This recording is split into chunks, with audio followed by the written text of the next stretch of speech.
आता आपल्या आवडत्या मालिकेचे संपूर्ण भाग मालिका प्रसारित झाल्यानंतर लगेचच पाहू शकता फक्त सन नेक्स्टवर. भारतातील प्रेक्षकांसाठी मोफत सेवा. रामकृष्ण हरी माऊली.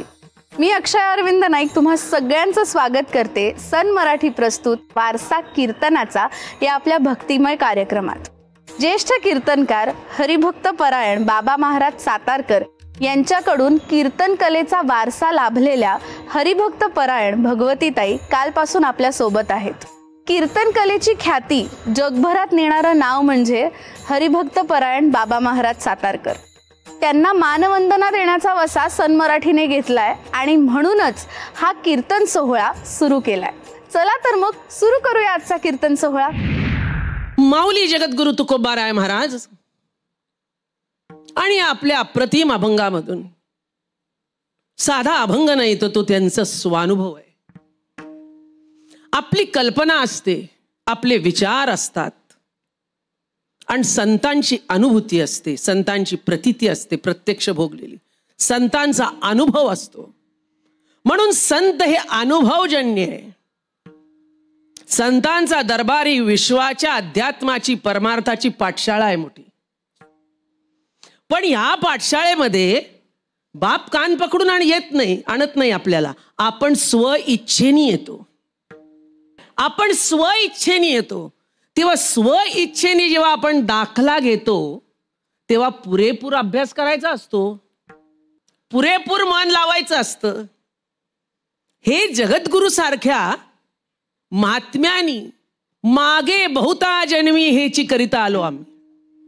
आणि आपलं कसं आहे, अँटीबायोटिक सारखा परमार्थ पाहिजे आपल्याला. एका दिवसात सगळे रोग बरे. जगद्गुरु काय म्हणतात, मागे बहुता जन्मी हेची करिता आलो आम्ही. अहो हे विशेष काहीच नाही. देव 8 पिढ्या आधी आला ह्याला काय म्हणाल. जगद्गुरु तुकाराम महाराज 8 पिढ्या आधी आले.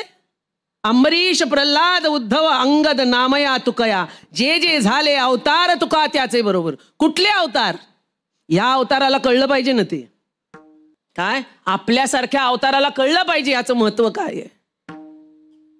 आपण अवतार घेणं वेगळं. सामान्य जीव घेतो तो जीवाचा अवतार. देव घेतो तो सत्ता ज्ञानाचा अवतार. आणि संत घेतात तो बोध प्रतीती प्रेमाच्या प्रतीतीचा अवतार. अनुभवजन्य ज्ञानाचा अवतार. ज्ञान आहे पण अनुभव आहे का. इथे आई आणि मुलगी बसलीये. आई पुरणपोळी करते. करत करत करत पहिल्या मुलीला इकडे तिकडे खेळायचा उड्या मारायचा नाद असतो. मग आई म्हणते, अगं जर निदान माझ्या जवळ तरी येऊन बस, अगं बघ तरी. हे पूर्वीचं सांगते मी, 10-15 वर्षापूर्वी. आता हे सांगण्याची क्षमता शामत आई वडिलात कमी आहे. आई वडिलाला घाबरायचा हे पूर्वीचा काळ. आता मुलांना घाबरायचा हा आत्ताचा काळ. कळलं का, हा आताचा काळ. मग ती आई म्हणते, अगं येऊन तरी बस, उद्या लग्नाचा हा आचारी ठेवीन. शिक्षण आहे माझं, बरोबर आहे, मान्य आहे, मी काही त्याच्या बाहेर नाही. पण तू का म्हणे त्यातल्या त्यात सगळ्याला सगळं यायला पाहिजे. मी सगळ्याला म्हटलं, पुरुषालाही यायला पाहिजे स्त्रीलाही यायला पाहिजे. पण काही गोष्टी शरीर धर्माप्रमाणे स्त्रीलाच यायला पाहिजे. आता मूल स्त्रीच्याच पोटात नाही येणार, किती पुरुष म्हणला तरी ते होऊ शकणार नाही. तसं काही गोष्टी स्त्रीनीच करायला पाहिजेत. तसं भक्त प्रतीती ही स्त्रैण्य आहे. तुम्हाला जर का भक्तिप्रेम भोगायचं असेल, परमार्थ परमोच्च पदाला न्यायचं असेल तर स्त्री होऊनच यायला पाहिजे. विठ्ठला विठ्ठला विठ्ठला विठ्ठला विठ्ठला विठ्ठला विठ्ठला विठ्ठला विठ्ठला विठ्ठला विठ्ठला विठ्ठला विठ्ठला. म्हणून काय सांगत होते तर ती आई म्हणते, ये अगं मी पुरणपोळी करते बघ तर. माझ्या 2 नाती आहेत. मी त्यांना तेच म्हणते, माझ्या जवळ येऊन बसा. उद्या तुम्ही कीर्तन कराल भले, पण स्वयंपाक आला पाहिजे. मग ती शेजारी बसते. मग ती पण, ती मुलगी समोर आहे ती तिच्या आईच्या शेजारी बसली. मग हळूहळू ती शिकते पीठ कसं मळायचं, पुरण कसं शिजवायचं, गुळ किती घालायचा, तो परतायचा किती. नुसतं परतण्यात सुद्धा भानगड होऊ शकते. जर का ते ओलं राहिलं तर ते अशी होईल पुरणपोळी.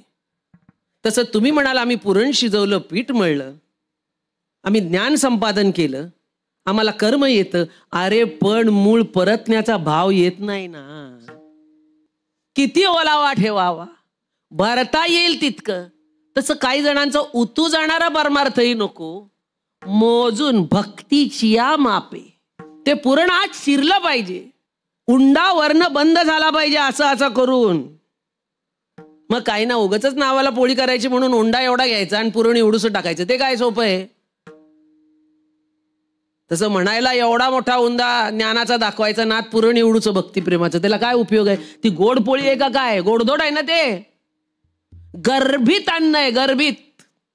मग गर्भित अन्नाला एवढा मोठा पोळा लागतो आणि वरचं वेष्टन कमी लागतं. तसा हा देहज आहे ना, हा प्रत्यक्ष भावाने मडलेला आहे. हे वरचं आहे ना, हे फक्त ओलं आहे. हे दाखवण्यासाठी एवढं एवढं एवढं.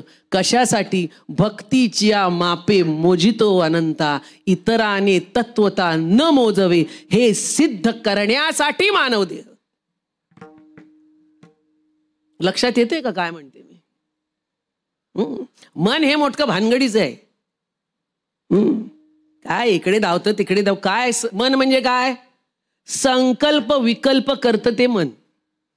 घटक्यात हे येतं. जावं का कीर्तनाला? नको बघू. काय ऐकलंय महाराजांची मुलं आहेत, पण काय आता टीव्ही सिरियल आहे, मॅच आहे, मग बघावं जायचं का नाही? मग एक पाय बाहेर एक पाय आत, एक पाय बाहेर एक पाय आत. मग बुद्धी काम करते. अरे टीव्ही रोजचाच आहे, या 4 दिवस सप्ताह आहे या ऑडिटोरियमला, हा चला जाऊ. घरी राहिला असता तर बुद्धी बोध्या ते सोके परी एवढी वस्तू चुके, आणि एवढी चुके म्हणजे सगळं चुके. म्हणून संकल्प विकल्प करत ते मन. एकदा एक वाटतं, एकदा एक वाटतं, तोडतं ते मन, विभागून बघतं ते मन, दृष्टिकोन असतो ते मन. म्हणून मनाने आणि बुद्धीने चालतात ते विचारक असतात. ते जे विचार मांडतात त्याला विचारधारा म्हणतात, त्याला बोध म्हणत नाहीत. ती विचारधारा आहे, अनुभूती नाही. मग अनुभूती काय आहे? देवते संत निमित्त त्या प्रतिमा, मी तो सांगत से भावे असो ठावे सकळा. एवढ्याशा कुडीमध्ये सर्व समुद्र येऊन जसा एका ग्लास मध्ये समावावा. एक तांब्या घेतला आणि त्या समुद्राला आव्हान केलं, ये याच्यात समावून जा. त्याच्या शक्तीने तो येतो. तसं एवढ्याच्या 3.5 हाताच्या कुडीमध्ये बोध प्रतीतीच्या शक्तीने तो परमसत्ता परमात्मा तुमच्यात येऊन वस्ती करतो. तैसे मन हे मुद्दल जाय, मग अहंभावाधिक के आहे. म्हणून शरीराची ब्रह्म होय अनुभवितो. तैसे मन हे मुद्दल जाय, मुळा सकट जात तसं नाही, मार्गी लागतं. मनाचा स्वभाव बदलतो. मन गेलं तर येडे होऊ. अहो त्याला हॉस्पिटलमध्ये टाका म्हणतील येड्याच्या. मन गेलं तर काय होईल? मन हे मुद्दल जाय. लहान मुलगी परकळ चोळीत घडी असते. काय झालं काय झालं काय झालं काय झालं? मुलगी झाली मुलगी झाली मुलगी झाली. मग रांगत रांगत मोठी होते, मोठी होऊन मुलगी होते, मुलगी झाल्यावर शाळेत जाते, मग कॉलेजमध्ये जाते, 20-22ची होते, स्त्री होते. स्त्री झाल्यावर मग स्थळ बघतात किंवा ती तिचं बघून आणते, लग्न होतं. आणि ज्या वेळेला पतीशी एकरूप होते, समूळ बदलते आणि आई होते.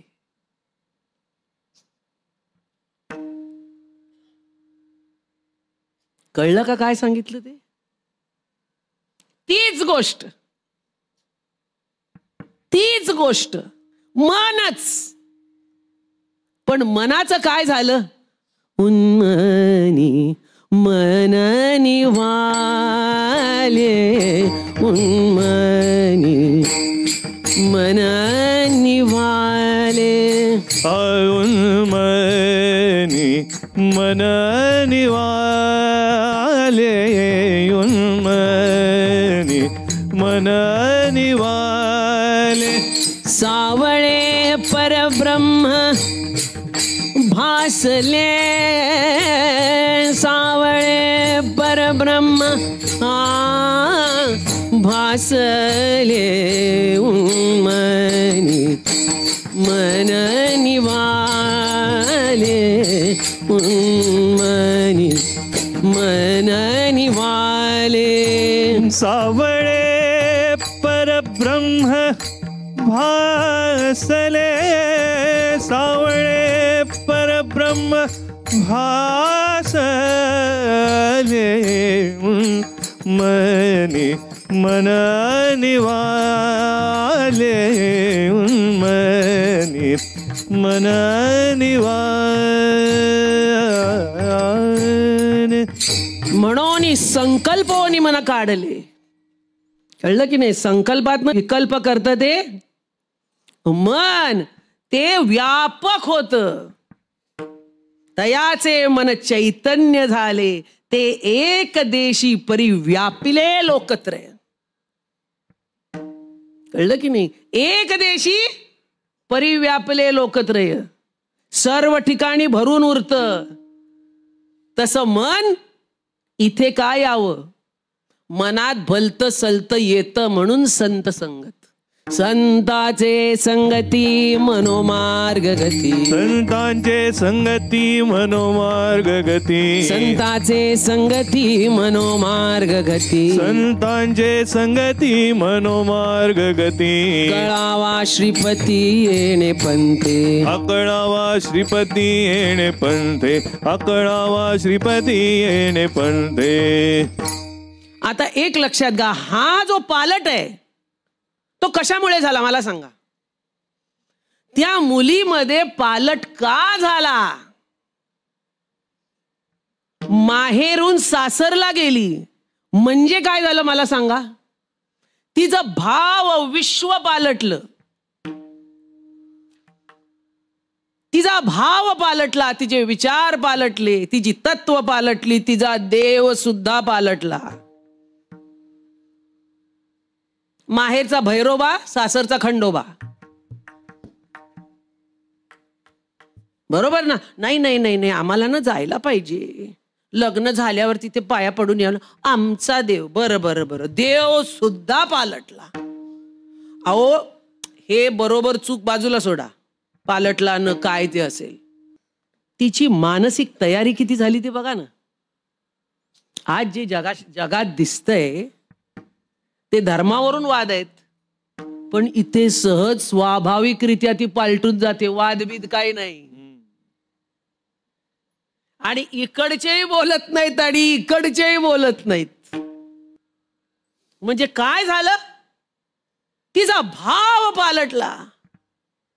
म्हणून लक्षात या, विश्वाच्या प्रागट्याला भावाचं मूळ बीज आहे. भाव म्हणजेच संत कळवळा. म्हणून विश्वाच्या अध्यात्माला संत कळवळ्याचं बीज आहे. एकले न कंठवे म्हणून या येणे केली निर्माण 14 भुवने. चंद्र सूर्य तारांगणे भूत भौतिके भिन्न भिन्न हो. ती भिन्न भिन्न असली तरी ती एकवटून आली.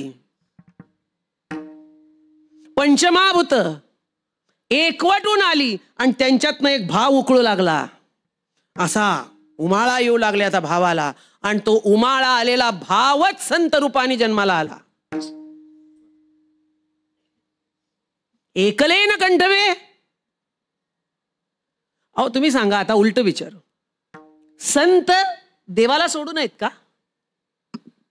देवते संत निमित्त त्या मगाशी म्हटलं. कळलं की नाही? हा, संत आधी देव मग हाची उगम आणा म्हणा. मी तो सांगत असे भावे असो ठावे सकळा. म्हणजे काय, तुम्ही म्हणाल आत्ता बोलला आणि हे काय बोलता, संत आदी देव मग. अरे ब्रह्म आधी होतं, पण देव निर्माण झाला तेव्हा संत आधी होते, मग देव आहे. निर्गुण निराकार परमात्मा, आज्य अव्य अनंग पेंदा निकवडा चक्षु आचरणू. तो करकटावरी ठेवून या रांगाच्या रांगा लागतायत. आज जिकडे तिकडे विठ्ठला विठ्ठला विठ्ठला विठ्ठला विठ्ठल. काय आहे विठ्ठल? विद म्हणजे ज्ञान, वीचा केला ठोबा, त्याचे नाव विठोबा.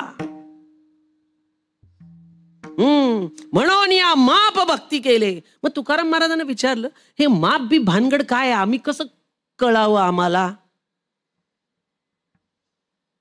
त्याचं उत्तर असं आहे, तुमची शेगडी किती कपॅसिटीची आहे तुझ्यावर आहे. अनंत असते कमलाकराने, घेता घेसील किती कराने. तुम्ही होलसेल बाजारात चाललाय का रिटेल मध्ये चाललाय? 1 किलो घ्यायला चाललाय का अख्खा बाजार विकत घ्यायला चाललाय? बाई मी विकत घेतला श्याम, माई मैं तो गोविंद लीनो मोल. काय घ्यायला चाललाय हे पहिलं निश्चित तुम्ही करा. तुम्ही संताला पिंजऱ्यात टाकता, तुम्ही देवाला पिंजऱ्यात टाकता, तुम्ही कीर्तनकाराला पिंजऱ्यात टाकता, तुम्ही प्रवचनकाराला पिंजऱ्यात टाकता. कोणी पिंजऱ्यात जात नाही. हे दाखवतं की तुम्ही तुमच्याच पिंजऱ्यात अडकलाय. तुम्ही मनाच्या जाळामध्ये अडकलाय. मनोजाल. कशात अडकलंय? कोणी कोणात अडकत नसतं, आपणच आपल्यात अडकतो. जे काही आपल्या अवतीभोवती पेरून ठेवले ना, हे दुसऱ्यांनी नाही निर्माण केलं, आपण निर्माण केलेलं आहे. म्हणून परमार्थ हा दुसऱ्यासाठी करायचं नसतं, हा आपण आपल्यासाठी करायचं असतं. माता पिता बंधू भगिनी कोणी नपवती निर्वाणी, इष्ट मित्र सज्जन सखे हे तेव्हा सुखाची मांडणी. एकला आम्ही दुःख भोगी कुंभ पाक जाचणी, येथे कोणी सोडवेना एका सद्गुरु वाचवणी. कळलं की नाही? कोण सोडवत नाही, फक्त सद्गुरु. कारण त्यांच्याकडेच तो माल आहे. वैष्णवाचा माल खरा तुरतुरा वस्तुसी. लक्षात घ्या. म्हणून आपणच गोंधळ करत असतो, कोणी गोंधळ करत नाही. आपण आपला गोंधळ निर्माण करतो. त्या गोंधळातून सुटण्यासाठी इथे, म्हणून 1 किलोची पिशवी घेऊन जाताय, 10 किलोची पिशवी घेऊन जाताय का अख्खा बाजार खरेदी करण्याची ताकद तुमच्यात आहे. हे विश्वची माझे घर, ऐसी मती जयाची थोर, किंबहुना आचर आचर आपणची झाला. तुम्ही म्हणाल ही काय भानगड आहे? चर ठीक आहे, आचर हे या अवतारात काय विचारा, प्रल्हाद अवतारात जा. इथे खूप ऍडव्हान्स आहेत तुकाराम महाराज. कळसावर बसायला तयार आहेत जन्म घेतला तेव्हा. प्रल्हाद अवतारात जा. अंबरीश, प्रल्हाद, कळलं की नाही? सांगा. त्या अवतारात जा. खांबाला लात मारली, नरसिंह निर्माण झाले. चर आचर, चर आचर आपणची झाला. म्हणून काय करायला पाहिजे? संत आपल्याला मार्ग दाखवतात. मार्ग दावोनी गेले आधी दयानिधी संत ते. दयानिधी संत ते. तुकाराम महाराजांचा अवतार श्रेष्ठ बिष्ट जाऊ ते अत्यंत महत्वाचा असं मी म्हणते. ज्ञानोबारायचा अवतार जसा अत्यंत महत्वाचा, वैशिष्ट्यपूर्ण अवतार. ज्ञानदेवे रचिला पाया, पण ज्ञानदेव राहिला नाही तर माऊली झाले, हे वैशिष्ट्य. आणि तुका राहिले नाहीत, कळस झाले, जगद्गुरु झाले, हे वैशिष्ट्य. ज्ञानदेवे रचिला पाया, उभारिले देवालया, पण देव आधी होता विटेवर. देवालय बांधिले सुंदर, कळा कुसरी चित्राकार, मुख्य पहावा तो कळस. ज्ञानोबारायांनी कुणाला वर बसवलं? पिकाला ब्रह्म रस. काय आहे सांगा बरं तुकाराम महाराजांचं महत्व? तुकिता तुलनेसी ब्रह्म तुकासी आले. हे महत्व. काय महत्व आहे जगद्गुरूचं? का जगद्गुरु शब्द उच्चारायला लागले लोक? अजूनही वाद आहेत. पण जो महावैष्णव आहे हृदयातनं, जो वैष्णव आहे जगात कुठेही असो, तो ज्याचा भाव वैष्णवाचा आहे तो जगद्गुरु पुढे वंदन करतोच. म्हणून काय आहे, जगद्गुरु कसे झाले? तुकिता तुलनेसी ब्रह्म तुकासी आले. जगद्गुरूंनी काय केलं? आपल्या स्वतःला पणाला लावलं, आपलं अस्तित्व पणाला लावलं. आई आपलं अस्तित्व पणाला लावते तेव्हा मूल बाळ अंत. बाळंतीण महाराज आमचे सांगायचे, बाळ अंत. बाळ तरी नाही तर अंत तरी, इतक्या यातनेतून ते जाते. तसं जगद्गुरु आपले अशा अवस्थेतून गेले, परमार्थ नाहीतर अंत. जळी दगडा सहित वया तारियेल्या जैशालाया, धन्य तुकोबा समर्थ जेणे केला हा पुरुषार्थ. काय केलं जगद्गुरूंनी? आपला छळ होतो असं नाही. प्रत्येकाला वाटतं माझ्या इतका छळ कुणाचाच नाही झाला. असं जेव्हा वाटतं तेव्हा संत चरित्र उघडावं आणि वाचावं. देवाची चरित्र उघडावी आणि वाचावी, काही नाही. राम केला ब्रह्मज्ञानी, वशिष्ठ मुनी तारक, कृष्ण गुरु संदीपन, पूर्ण ब्रह्म दाविले.